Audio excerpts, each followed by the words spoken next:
G'day, Nigel from Sax School. In this lesson I want to really quickly show you a great little warm-up technique that you can use if you want to work on your improvising skills, your ear, your fingers, your timing. It pulls kind of all things together and it's dead simple to do. Basically all we're doing here is taking a simple scale and then practicing along, improvising over that scale using a backing track. You could do the same thing with a metronome. I've made a really simple backing track and all it is a single chord, and we're going to use an F7 concert chord, which means on the tenor saxophone we're using a G major scale, and if you're on the alto saxophone then you're using a D scale.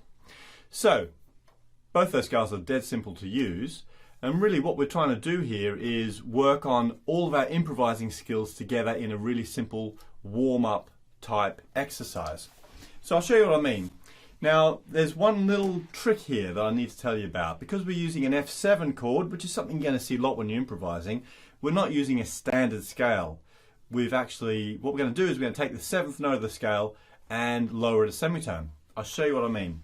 So if you're on the tenor sax, then we are going to use a G major scale, but we're going to use an F natural. Okay, so basically all we're doing is G, A, B, C, D, E, F and G.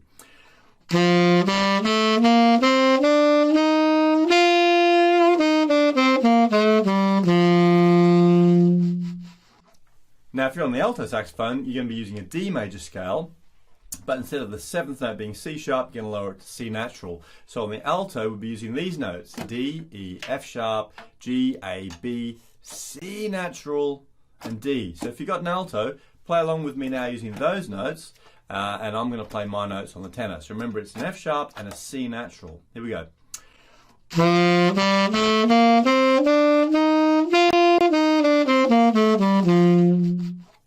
Okay, so the notes are really simple.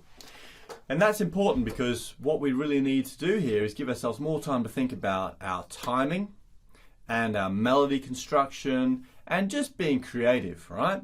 Because one of the big things that people need to overcome when it comes to improvising is the whole thing about being creative and coming up with new ideas all the time.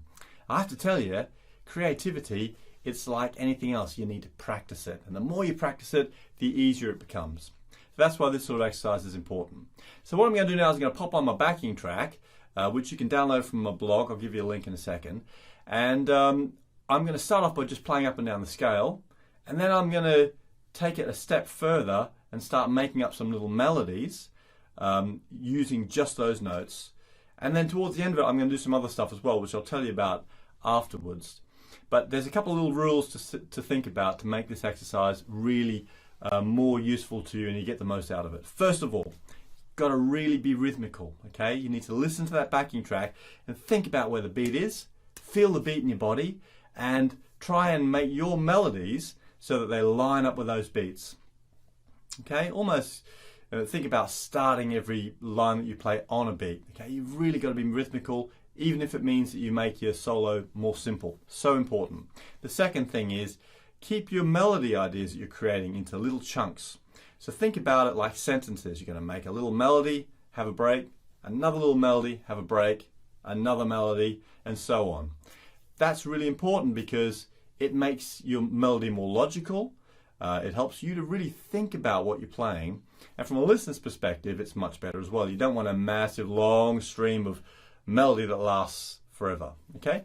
And the third thing, really quickly to think about, is, well, I'll tell you the third thing when we come back actually. So I'm going to stick that track on now and have a listen.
Okie dokie. So did you hear how I started off by using just the scale, kept it really simple, and then I made some simple melody ideas just using the scale notes, broken it into chunks though.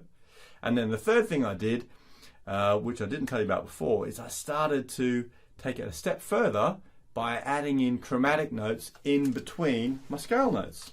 So this is the third thing that you can do to make this exercise a little bit more challenging, a bit more fun. What I'm talking about here is on the tenor, we were talking about the notes being G, A, B, C, D, E, F natural and G. But you've got the in-between notes to think about as well. So we've got G sharp, we've got A sharp or B flat, we've got C sharp, we've got our F sharp as well. And if you incorporate those notes, then we've got a massive choice of notes to use in our solo. Instead of now I've got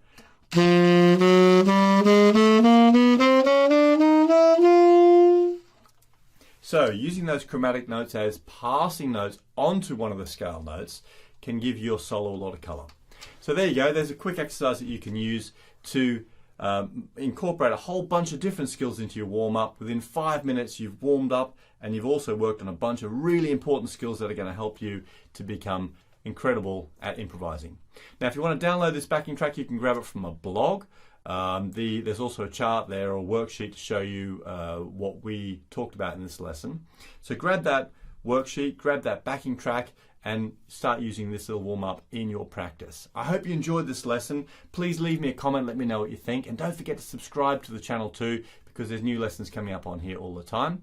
And if you want to learn a whole lot more about improvising, about playing saxophone technique, tips, also learn a whole bunch of great classic jazz tunes, pop solos, then there's hundreds and hundreds of lessons in my lesson library over at Sax School, and that's at mcgillmusic.com.